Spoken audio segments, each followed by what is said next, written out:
Entonces, ¿qué pasa cuando te suicidas? ¿A dónde vas? Yo creo que lo que ocurre cuando te suicidas es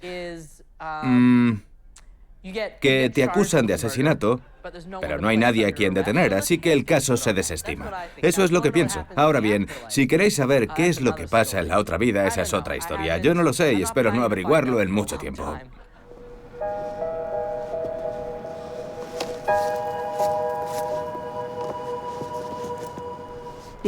Las pocas veces que vine a este lugar me acompañaba un auxiliar de enfermería. Venía aquí simplemente para encontrar una especie de oasis, una forma de libertad que no tenía cuando estaba internada. Cuando volvía al hospital, bloqueaban el ascensor y me encontraba presa de nuevo. ¿Y las voces te dijeron que sería tu última hospitalización? Yo creo en las voces. No creo en todas las voces, pero sí creo en ciertas voces. Y la que me dijo que no volvería a ser hospitalizada, creo que tenía razón.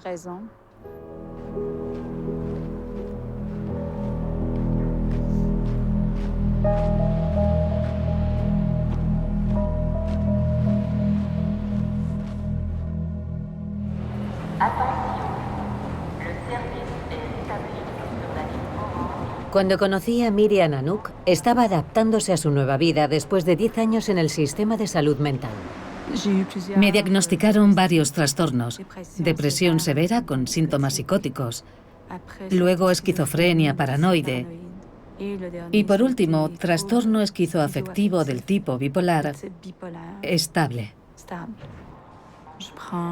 Tomo 2 antipsicóticos y un estabilizador del estado de ánimo.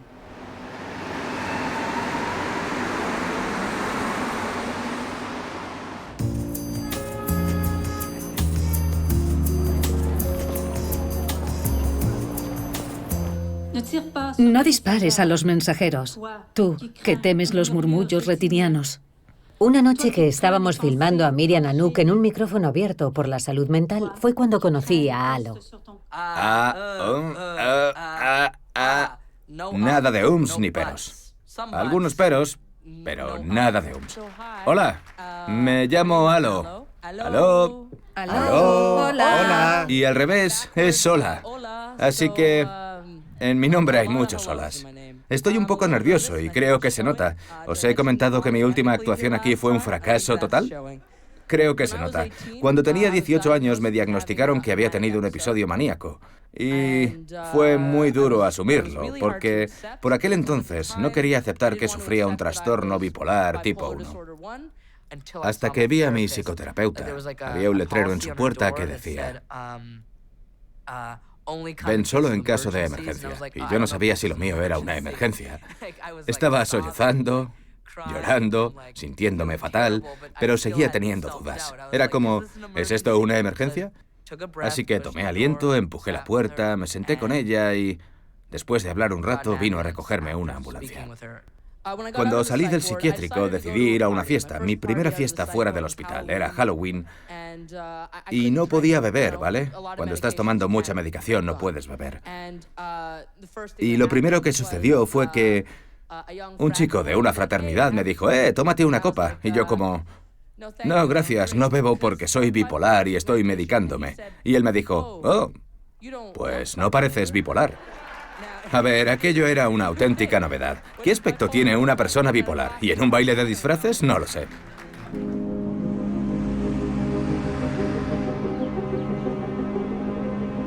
Un galardonado periodista estadounidense juega un papel importante en esta historia. Robert Whittaker ha desafiado a la psiquiatría convencional. Ha señalado fallos en las investigaciones que sustentan las prácticas actuales. Whittaker ha ayudado a marcar un nuevo rumbo en nuestra comprensión de las enfermedades mentales. La capacidad de los seres humanos para luchar con su mente y sus emociones y de hecho de volverse loco forma parte del ser humano. Quiero decir, usted y yo podemos volvernos locos si no hablamos durante 4 días. Todos podemos empezar a volvernos psicóticos. Si empezamos con esa humildad, aunque no sepamos qué es lo que falla, sí sabemos que los humanos tienen la capacidad de sufrir de formas extraordinarias. Pero también sabemos, la historia y la ciencia nos lo dice, que mucha gente puede tener un episodio de locura y luego recuperar su vida si se construye un entorno diferente a su alrededor. Para mí la familia era importante y mi familia es mi madre. No conocí muy bien a mi padre. Le vi solo 2 veces cuando tenía 7 años y luego desapareció de nuestras vidas. De niña nunca eché de menos tener un padre. Tenía un progenitor que era mi madre. Mi madre era Janou Saint-Denis, poeta y escritora. Organizó más de 900 encuentros de poesía aquí en Quebec. Era una persona exigente consigo misma y con los demás. Y eso a veces podía crear roces, tensiones con las personas de su entorno. Cuando mi madre falleció, me afectó enormemente. Me deprimí mucho y tuve que pasar el duelo. Me había quedado sin familia, no tenía a nadie. Cuando ella murió me quedé sin familia. Empecé a oír voces. Al principio intentaba racionalizarlo. ¿Qué eran aquellas voces? Era algo imposible. Pensé que había un altavoz en un rincón del salón. Oí hasta 5 y 6 voces diferentes al mismo tiempo. Era muy intrusivo. Era como si alguien te llamara. A veces iba caminando por la calle y alguien me llamaba. Miriam, Miriam Anouk. Me daba la vuelta y no había nadie.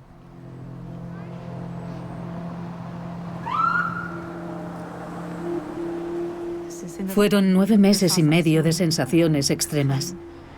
Caminaba de 4 a 8 horas diarias y entonces fui al hospital.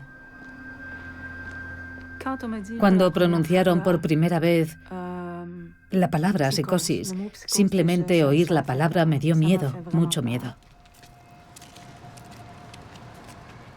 Miriam Anouk siempre creyó que la psicoterapia la ayudaría. El problema era que no se lo podía permitir económicamente. Pero eso cambió el día que conoció al doctor Bourdelot. Daniel Bourdelot está especializado en psicosis y sus servicios los cubre el sistema de salud. Me llamo Daniel Bourdelot y soy médico psicoterapeuta. También estoy formado como analista junguiano y he tenido la oportunidad de tratar a muchas personas que sufren psicosis o enfermedades mentales graves. Mi idea es que debemos centrarnos más en la psicología, pero el primer tratamiento debe ser biológico, porque cuando una persona se encuentra en un estado de pánico total, aterrorizada, lo primero que hay que hacer es calmarla, y para ello utilizaremos medicamentos. Si no hacemos eso, no tendremos acceso psicológico a esa persona. Partimos de la idea, de la hipótesis de base de que esta persona, el yo con el que se identifica, ha sido incapaz de tolerar una situación psicológica insoportable y ha tenido que ir en busca de ayuda en un estado que llamamos psicosis. No lo soporto, necesito escapar y escapo. Pero no es una decisión que tome uno mismo. Es algo que sucede.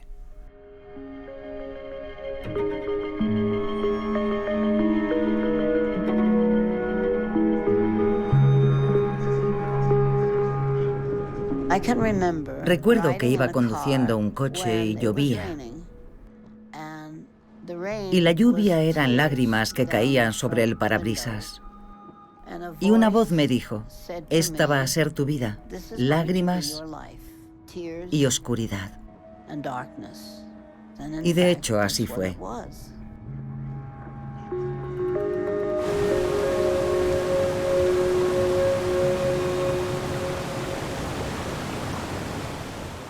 Hace 6 décadas, Joan Greenberg escribió la innovadora novela Nunca te prometí un jardín de rosas, basada en sus experiencias como paciente en un frenopático en los años 40.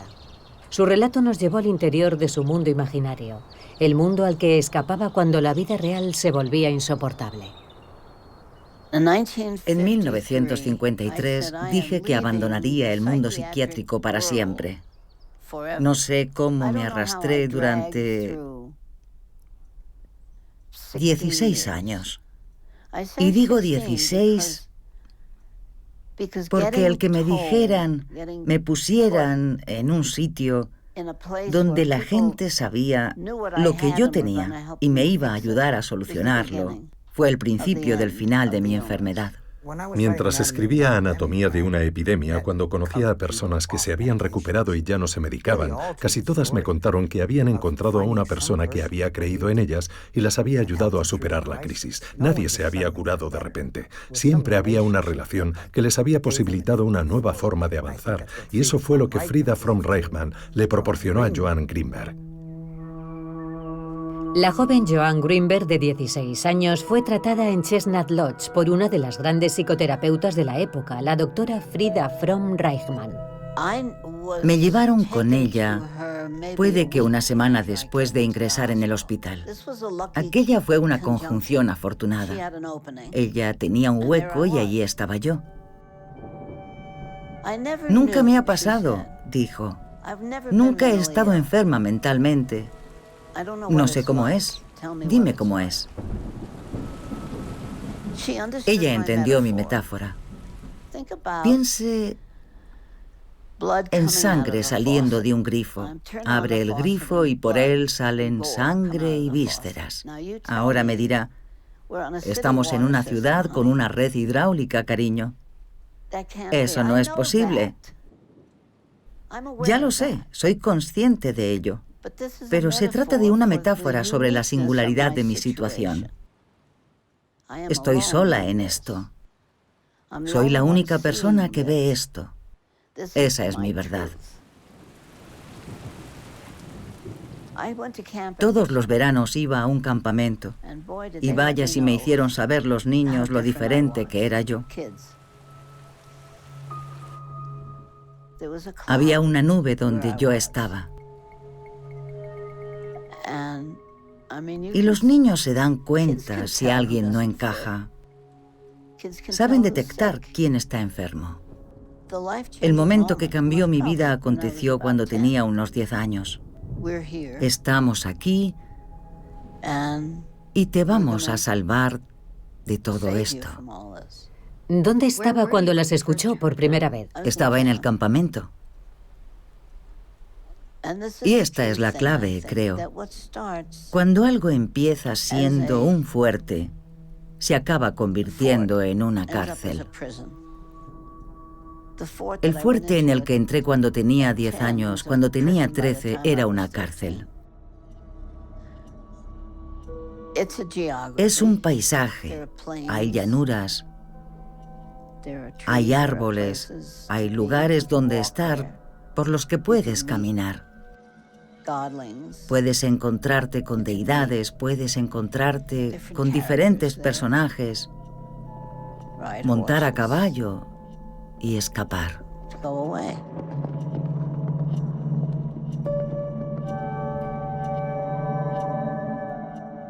Tenía una enfermedad persistente y debilitante a largo plazo. Sí. ¿Llamada esquizofrenia según el actual DSM? Llamada esquizofrenia según el actual DSM o lo que sea. El DSM es un manual diagnóstico y estadístico, un manual psiquiátrico para clasificar los trastornos mentales. El que realmente ha remodelado nuestras vidas es el DSM-3. Ahí decidieron reconceptualizar los trastornos mentales como enfermedades del cerebro, para deshacerse de las ideas freudianas y decir básicamente que la depresión es como la diabetes, la esquizofrenia es como las enfermedades del corazón y, por supuesto, cuando tienes una enfermedad cerebral, la idea natural es que necesitas tratamientos farmacológicos específicos para esa enfermedad. El problema era que no se trataba de una cuestión científica, se trataba de una cuestión de marketing o un relato de marca. El DSM-3 se publicó en 1980 y poco después la mayoría de los psiquiatras explicaban los trastornos mentales como desequilibrios químicos en el cerebro. Yo pensaba que la teoría del desequilibrio químico era cierta y le pregunté a un investigador si podía indicarme cuál era la literatura de investigación donde se afirmaba que las personas con esquizofrenia tenían un sistema de dopamina hiperactivo. Y me dijo, bueno, la verdad es que no hemos encontrado eso. Es más bien una metáfora, como la insulina para la diabetes. Sabemos que esos fármacos son buenos para la gente, pero realmente no conocemos las causas de la esquizofrenia. No entendemos la locura. Hay varias teorías. Todo el mundo tiene una teoría sobre la esquizofrenia, pero nadie sabe realmente qué es. No tenemos una buena teoría sobre ella, ni sobre los trastornos bipolares. Martin Harrow fue el investigador principal del famoso estudio de Chicago. Hizo un seguimiento de pacientes durante más de 20 años, comparando los resultados de quienes continuaron tomando antipsicóticos con los de los que decidieron no seguir medicándose. Estaba muy interesado en los resultados de diferentes trastornos, especialmente en pacientes con esquizofrenia, uno de cuyos síntomas es el pensamiento desordenado. Hicimos un trabajo de seguimiento. Conseguimos unos 380 pacientes. Los estudiamos a los 2 años de haber recibido el alta hospitalaria, luego a los 4 años y medio, a los 7 años y medio, a los 10, a los 15 y a los 20 años. ¿Qué pasa entonces con esa persona que está muy bien al principio? ¿Cómo le va a los 5 años, a los 10 años? ¿Recupera realmente una vida saludable? Y la evidencia es bastante clara, estudio tras estudio, de que a largo plazo los fármacos pasan factura. Nuestros datos indican que en los primeros 2 o 3 años, tanto quienes toman antipsicóticos como quienes no los toman, tienen más o menos el mismo grado de psicosis. Pero al cabo de varios años, al menos según nuestros datos, en aquellos que no tomaban antipsicóticos, sus ideas psicóticas, no en todos los casos, pero sí en la mayoría, empezaban a disminuir. Y en aquellos que seguían tomando antipsicóticos, no disminuían. Muchos psiquiatras creen que evitan que la gente recaiga, pero nuestros datos no muestran eso.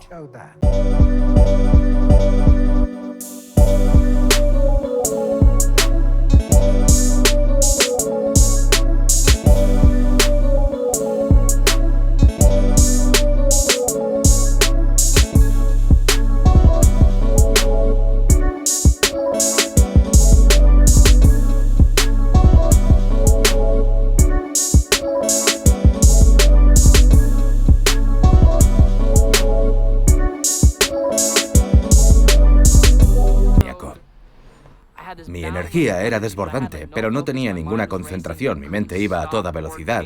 No podía parar ni cambiar de tema. Era pensamiento tras pensamiento, tras pensamiento, tras pensamiento. Ahora hablo en corriente continua de pensamientos, pero aquello era un no parar. Ni siquiera era capaz de estar sentado en clase sin levantar la mano todo el tiempo.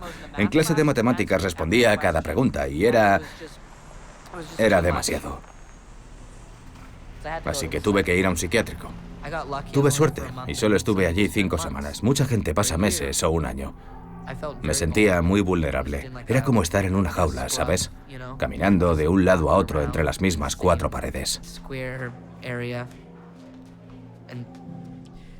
Básicamente se trata de encerrar a la gente hasta que está preparada, según ellos, para marcharse. Ese tema es probablemente de lo que más me cuesta hablar.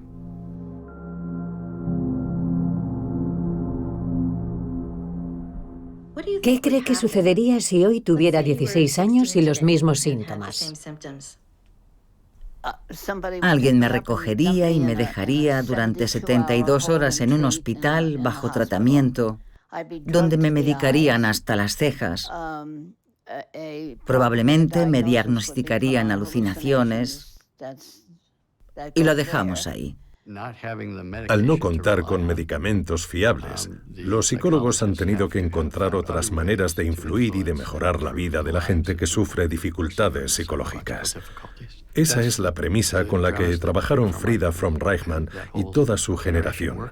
Hay una mente inconsciente y está ahí, aunque la gente no hable de ello, aunque nadie más lo sepa. Y es real para esa persona. Y tienes que estar con ella en lo que es real para ella. hasta que pueda decidir unirse a ti y a lo que es real para ti.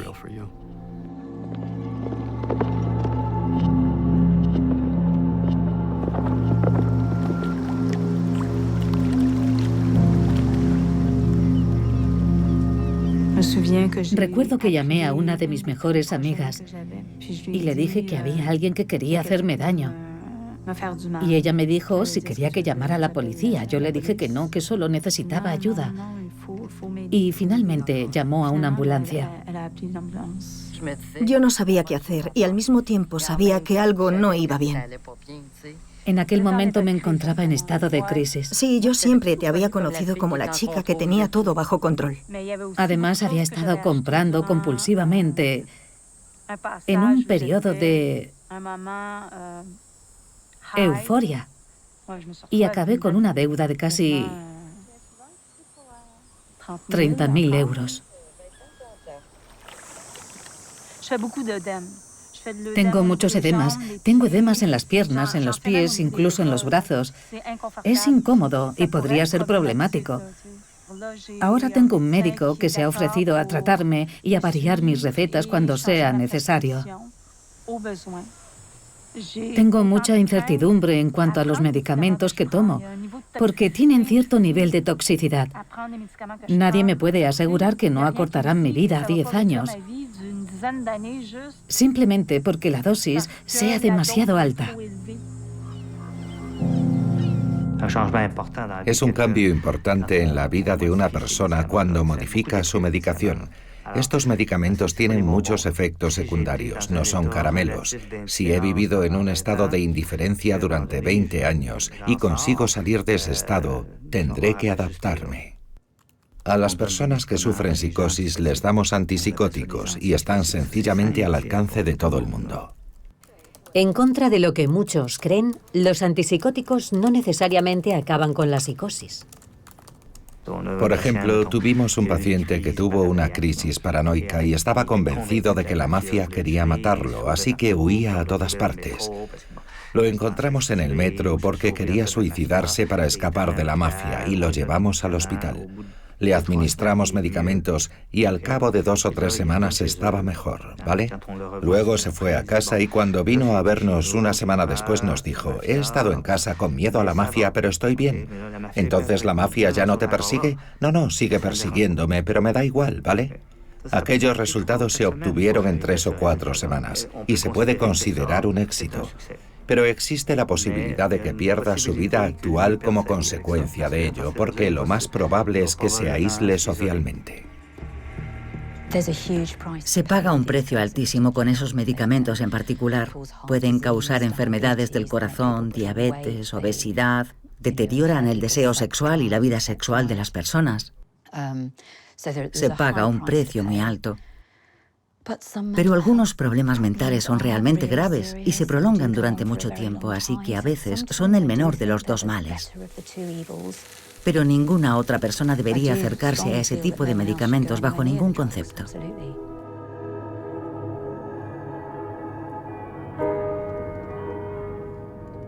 Desde que estoy en psicoterapia, pienso a menudo en mi madre. Mi madre sufrió una hemorragia cerebral cuando yo tenía 18 años y estaba planeando marcharme de casa y vivir mi vida. Ella me dijo: sí, pero ¿qué haré si me ocurre algo? Si me caigo y no hay nadie aquí que pueda ayudarme. No habrá nadie. Pero entonces yo no era consciente de lo importante que era mi vida allí.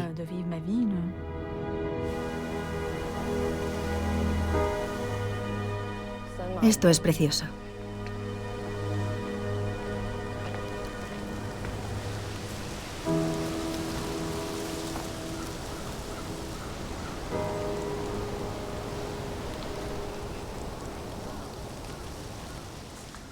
Ven por aquí.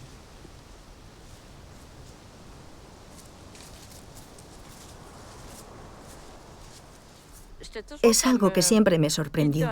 Ella hablaba alto, se reía, se hacía notar, gesticulaba, y tú, sin embargo, eras muy reservada. No es que no la quisiera, yo quería mucho a mi madre, Tal vez por eso, precisamente, ella tenía un papel tan importante y yo aceptaba ese papel.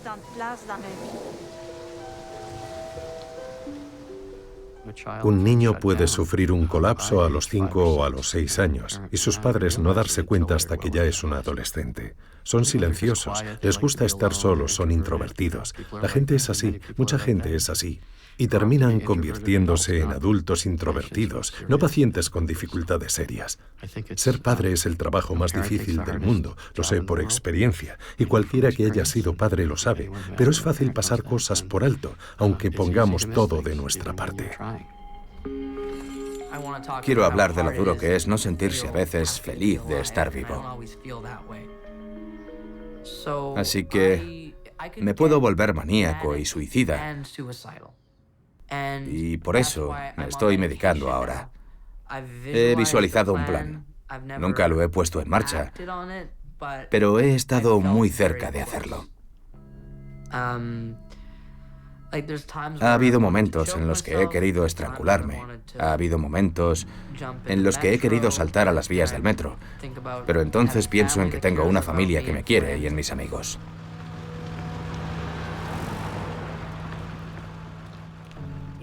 Vives experiencias que tienen un efecto en tu forma de sentirte interiormente. Experiencias traumáticas, primeras relaciones. Vale, mi primera experiencia no fue consensuada. Arruinó mi forma de ver el sexo y estoy recibiendo apoyo por ello. Fui al Centro de Recursos sobre Violencia Sexual en Concordia y les conté mi historia. Y aquel fue un buen principio, pero no fue suficiente. ¿Me explico? Conseguí sacar de mí la historia y no... Es como cuando destapas un trauma, pero no eres capaz de lidiar con él. Ahora mismo estoy trabajando en perdonarme por ser tan duro conmigo mismo después de lo que me sucedió, porque me culpé a mí mismo por lo que aquella persona me hizo. Y por eso... es muy jodido.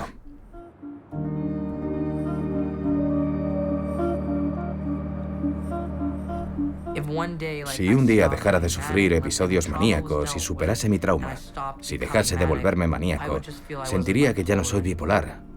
Pero ahora mismo pienso que soy bipolar. Permítame decir algo acerca del trastorno bipolar. Hace 80 años se hablaba de alguien que tenía un brote bipolar, un brote maníaco. Digamos que a los 24 años, me lo estoy inventando, a la edad de 24 años. Luego lo superaba y 8 años después, con 32 años, tenía otro brote. Y luego 15 años después tenía un tercer brote. Y probablemente no volvía a tener brotes de por vida. Así que lo que quiero decir es que hace años el trastorno bipolar se veía de otra manera. ¿Por qué el trastorno bipolar es mucho más frecuente ahora que antiguamente? Yo creo que está sobrediagnosticado. Lo que creo que ha ocurrido es que el término se ha aplicado a muchas más situaciones fuera de ese grupo central de situaciones, y ahora parece ser más común. Pero no creo que la situación grave a la que nos referíamos como depresión maníaca, en la que la gente se vuelve muy desinhibida, muy excitada, no duerme durante semanas, corre de un lado a otro, se comporta de una manera muy extraña, muy poco característica y casi siempre termina en el hospital, a menudo recogida por la policía. Ese tipo de situación no se ha vuelto más común. Era infrecuente hace 100 años y sigue siendo infrecuente ahora. Sabemos que muchas compañías farmacéuticas se esforzaron en promover la idea de que el trastorno bipolar era una afección mucho más extendida. Hoy en día se diagnostica a los adolescentes trastorno bipolar con mucha frecuencia, al menos con mucha más frecuencia que antiguamente. Puede que se dé en algunos, pero probablemente se diagnostica en exceso. Hay chavales que experimentan cambios bruscos de humor, pero eso no es trastorno bipolar. He hablado con psiquiatras, pero no les he oído decir cosas inteligentes acerca de por qué los adolescentes son bipolares.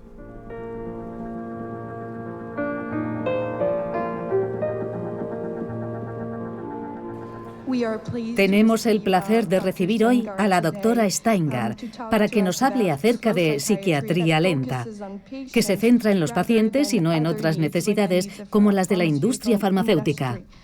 Muchas gracias. Se trata de un grupo de jóvenes psiquiatras en formación que se interesaron en el concepto de la psiquiatría crítica, organizaron una conferencia sobre este tema y me invitaron. Y he utilizado el término psiquiatría lenta que he tomado prestado de David Healy. Acepta que los fármacos son una herramienta y no una cura, que creo que es lo que sustenta la evidencia. Te permite ser de una manera en la que prevalecen la humildad y la incertidumbre. Me pidieron que hablara un poco sobre lo que estamos haciendo en Vermont y fue realmente... Lo que la doctora Steingart está haciendo en su consulta de Vermont es notable. Es una psiquiatra convencional que ayuda a pacientes que desean reducir su medicación. Me asignaron a la doctora Steingart hace unos 3 años, provisionalmente en principio, porque me quedé sin mi médico. Y al cabo de unos 6 meses me dijo, estás tomando mucha medicación y no estoy segura de que sea útil para ti en este momento. Probablemente podrías dejar de tomar gran parte. Y en un periodo de 3 años lo hice. Lo que hago en mi consulta es simplemente hablar con mis pacientes, hablar de los riesgos y los beneficios que implica cada decisión, porque existen riesgos al seguir tomando un fármaco en una dosis que tal vez ya no necesitas, y dejar de hacerlo implica también un riesgo si optas por ello. Así que hablamos de todo eso. Y trato de darles el mayor apoyo posible para que podamos intervenir si ocurre algo, aunque la mayoría de las veces no es nada grave. Luego, hay ocasiones en las que el paciente entra en un estado extremo y todo eso se va al garete y es como si ni siquiera nos conociéramos. Eso es muy problemático y creo que es la razón por la que algunas personas piensan que nunca deberíamos disminuir la dosis de esos fármacos, porque no sabes cuándo eso va a suceder. Yo entiendo ese argumento, pero desde mi punto de vista es esencialmente una cuestión de riesgo-beneficio. Hace 3 años estaba tomando aproximadamente 22 miligramos y medio de Zyprexa al día. Tomaba Klonopin y tomaba el antidepresivo Zoloft. ¿Y qué tomas ahora? 10 miligramos de Zyprexa todas las noches. ¿Y algo más? No. Hola. Hola. Es importante para mí mantenerme en buena forma física para poder hacer el tipo de trabajo al que me dedico. Me permite salir adelante económicamente. ¿Cómo le afectó la lectura del libro de Whitaker, Anatomía de una epidemia? Bueno, fue demoledor porque fundamentalmente lo que estaba haciendo era convencer a la gente para que tomara determinados fármacos y la idea de que la exposición a largo plazo podía producir peores resultados era nueva para mí. Por tanto, fue muy desalentador, ya que implicaba un cambio radical en mi forma de ver mi trabajo. Pero Whitaker no es académico y no es psiquiatra. Así que lo que empecé a hacer fue leer toda la literatura primaria, intentar hablar con mis colegas sobre ello y participar en conversaciones. Y esa decisión, en cierto modo, ha hecho que me siente hoy aquí con ustedes. Cuando tomamos un antipsicótico, este bloquea los receptores de dopamina y bloquea un receptor en particular llamado receptor D2. Entonces, ¿cuál será la respuesta de nuestro cerebro? Intentará aumentar su actividad dopaminérgica para contrarrestar ese bloqueo, y los investigadores afirman que el cerebro intenta mantener un equilibrio homeostático. Esto se entiende perfectamente. La mejor forma que conozco para explicarlo es con una metáfora. Pensemos que los fármacos actúan como freno en esta transmisión. Nuestro cerebro, en respuesta, pisa el acelerador, intentando mantener el equilibrio. El fármaco actúa como bloqueador de la dopamina, ¿vale? Nuestro cerebro activa receptores adicionales de dopamina. Podemos tener un 50% más de receptores D2. Ahora quitemos el fármaco. Resulta que tenemos esos receptores adicionales y por eso se producen recaídas tan graves cuando la gente deja de medicarse. Se llama psicosis por retirada de dopamina y ocurre en personas cuyos cerebros se han habituado a la toma de antipsicóticos.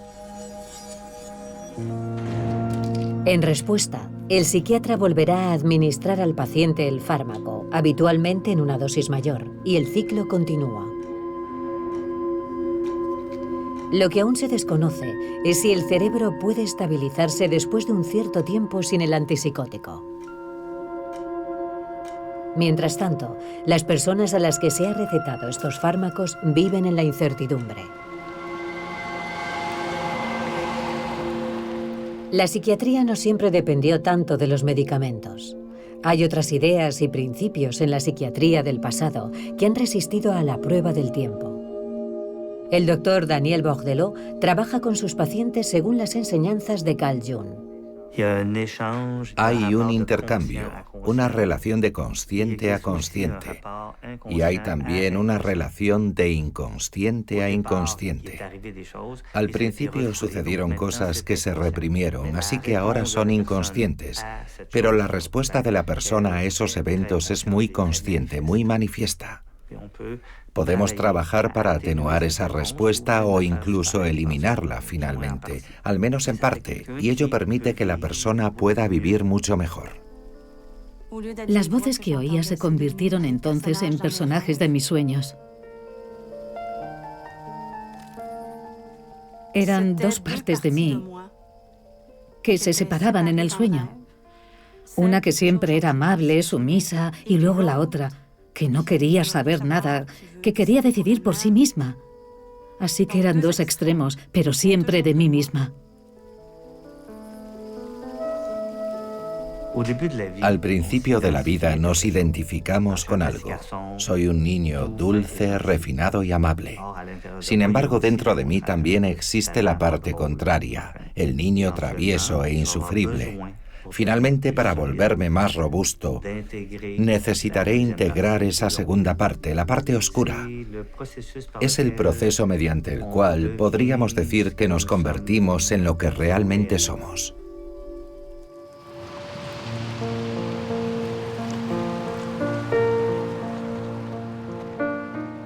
Para mi sorpresa, Miriam Anouk me cuenta que tiene un hermanastro que vive en Montreal.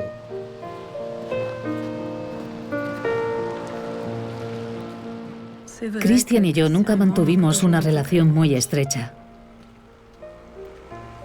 Pero cuando tuve el bache, vino a ayudarme.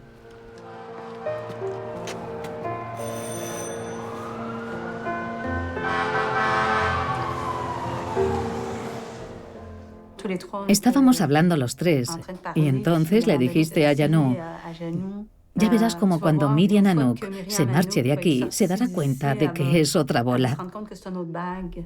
Sí. No sé, hace mucho tiempo. Sí. Pero aquello me marcó y me preguntaba, ¿qué ha querido decir Christian con eso? Lo que quise decir es que cuando te encontraras a ti misma, estarías mucho más equilibrada en cualquier otra parte fuera de esta casa. La ausencia de padre era absoluta. Por momentos estaba equilibrada y de repente, ¡pum!, se lanzaba a su mundo de fantasía, ¿verdad? Como poeta, irte a tu mundo de fantasía es perfecto. Sí. Y yo no tengo nada en contra de la poesía, pero...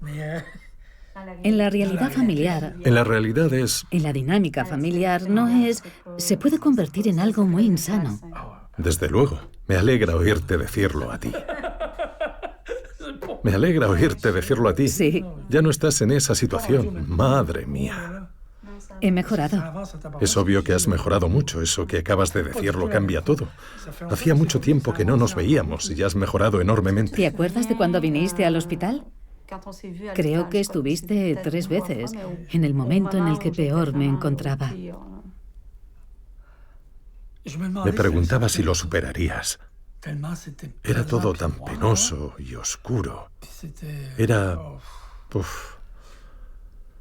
No puedo. Me afecta demasiado.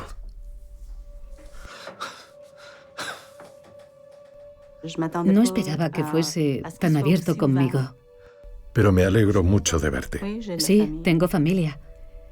Y empiezo a darme cuenta de lo que significa no estar sola.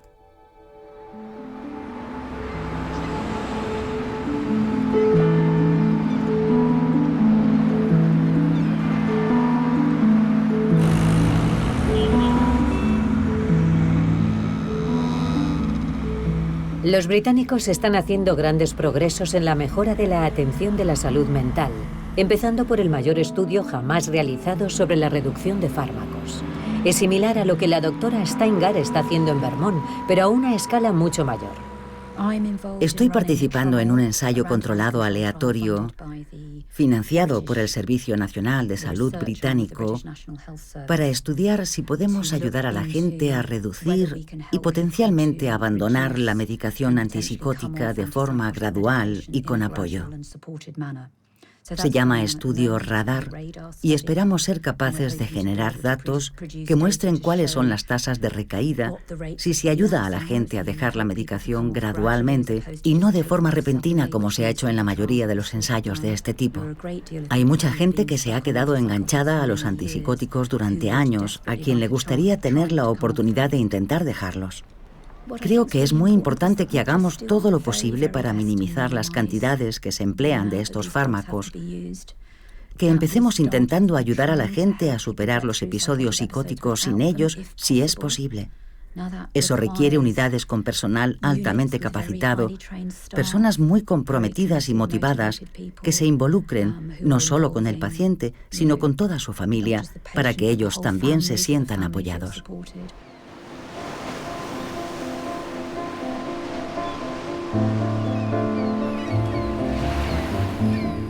Los británicos también han puesto en marcha un proyecto piloto para evaluar un nuevo programa de tratamiento. Se llama Diálogo Abierto. Se concibió en Finlandia y ha logrado resultados impresionantes.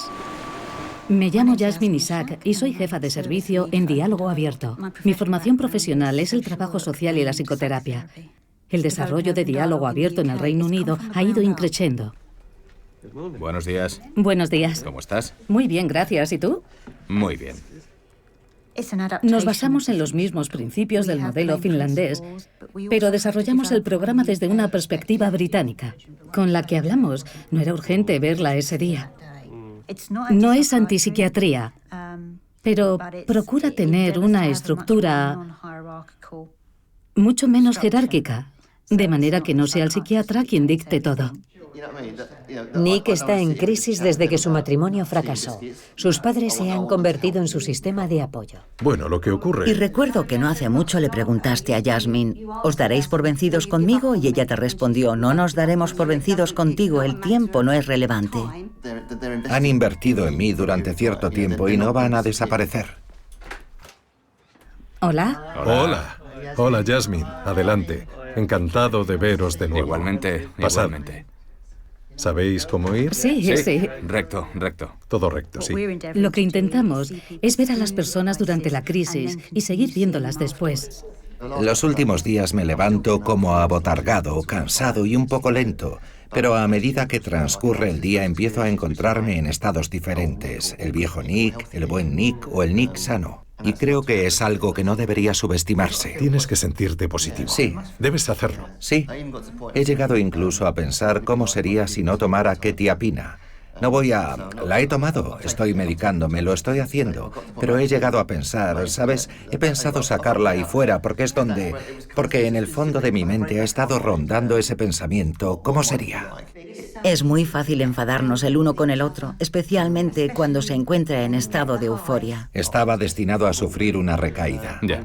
A lo mejor mi cuerpo necesitaba sufrir esa caída en ese momento, esa espiral, esa crisis nerviosa. Cuando alguien pierde el control, tienes que tomarlo tú. Si él pierde el control y es peligroso, tomas el control. Pero si lo haces y hay que ingresar a una persona en un hospital psiquiátrico, entonces tendremos de inmediato una reunión en el hospital. El alcance del proyecto piloto de Diálogo Abierto va más allá del condado de Kent. Hay equipos trabajando en diferentes partes de Inglaterra. Russell Rasaki habla desde una perspectiva nacional. Tenemos 644 pacientes en el ensayo. Normalmente los estudios de salud mental no son tan amplios. Hay países que están haciendo pequeños ensayos iguales y nos estamos conectando para formar un gran entramado y que nuestras bases de pruebas puedan sumarse entre sí. Están utilizando los mismos datos que nosotros y esperamos poder demostrar que este programa no solo ha tenido un gran impacto en pacientes del Reino Unido, sino que se puede replicar en Italia, en Alemania o en Países Bajos, que van a formar parte de este gran proyecto. Y esperamos que llegue un momento en que podamos decir, ¿por qué no íbamos a hacer esto? Abre nuevas posibilidades y ese es el objetivo. Hemos tenido una narrativa fallida y ha fracasado. La carga de enfermedades mentales ha aumentado enormemente. La gente está muriendo 25 años antes. Niños a los que se les diagnostica llegan a los 18 años y muchos de ellos están siendo preparados para llevar una vida de pacientes mentales. Imagine que consiguiéramos que volvieran a trabajar, a pagar impuestos. Se trata de invertir seriamente en estas personas. Vamos a invertir dinero en usted y vamos a hacer todo lo que esté en nuestras manos.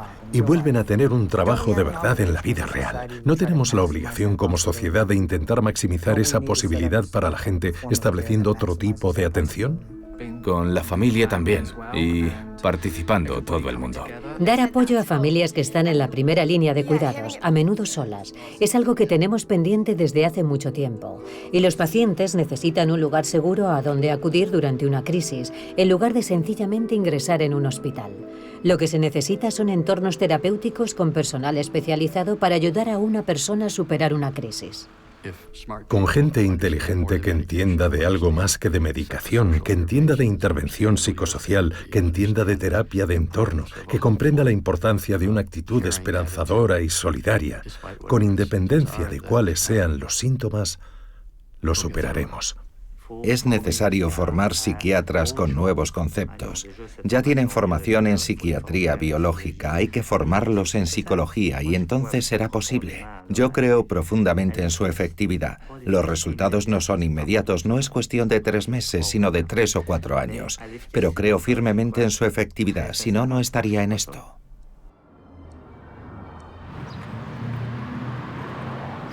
Pronto hará 1 año y medio que estoy en psicoterapia.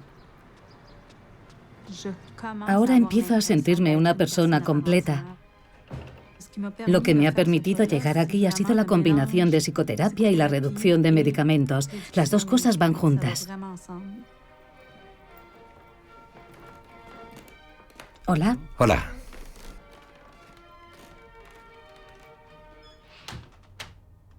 En primer lugar, la psicoterapia me ha permitido avanzar en mi relación conmigo misma. Porque antes reprimía voluntariamente emociones y sentimientos.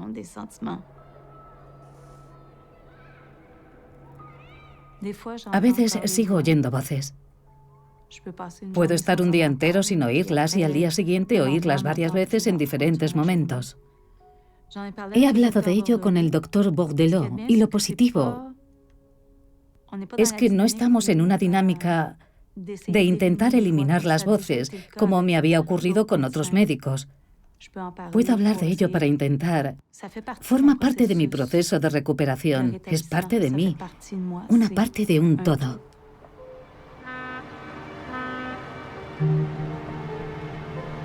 Cuando empezamos a filmar este documental, Miriam Anouk estaba tomando 3 fármacos psiquiátricos.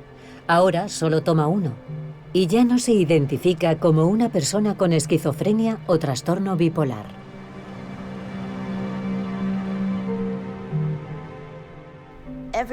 Todas las personas que he conocido que han salido de esto están tan profunda y escandalosamente agradecidas que casi no queda espacio para nada más. Estamos increíblemente agradecidos. Tenemos vidas que nunca habríamos imaginado que podríamos tener. Joan Greenberg escribió 18 libros más después de Nunca te prometí un jardín de rosas. Lleva 63 años casada con Albert y han criado a 2 hijos.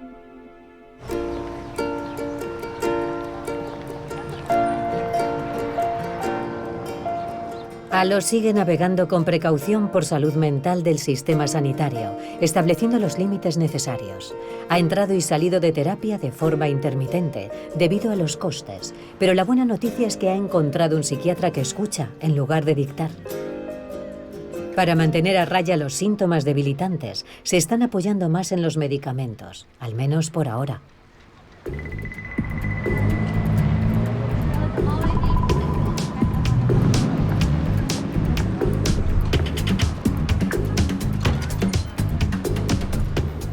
Lo conocéis y os encanta. Por favor, un aplauso para el maravilloso Halo Asimov. Os voy a contar una historia sobre la huida de un hospital. Es verano, empieza a afectarte la depresión estacional, vamos a hacerte una evaluación de salud mental. Esto sucedió en la consulta de la enfermera de Concordia. Y yo como, de acuerdo. Me dijo que acudiera a urgencias del Hospital General de Montreal y no me dio muchas opciones, pero sí me dio un vale para un taxi, así que lo cogí. Y estoy de nuevo en el psiquiátrico. Tuve que recordar el nombre de cada doctor que había conocido, de cada medicamento que me habían administrado, cuál era su función específica y por qué no funcionaban. Y aprobé, chicos, aprobé. Soy Halo, muchas gracias.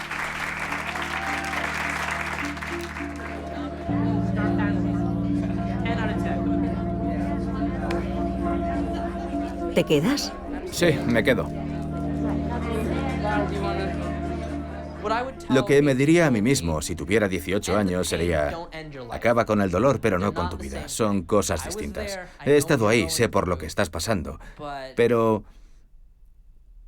simplemente pregúntate a ti mismo: ¿hay una parte de mí que ama la vida?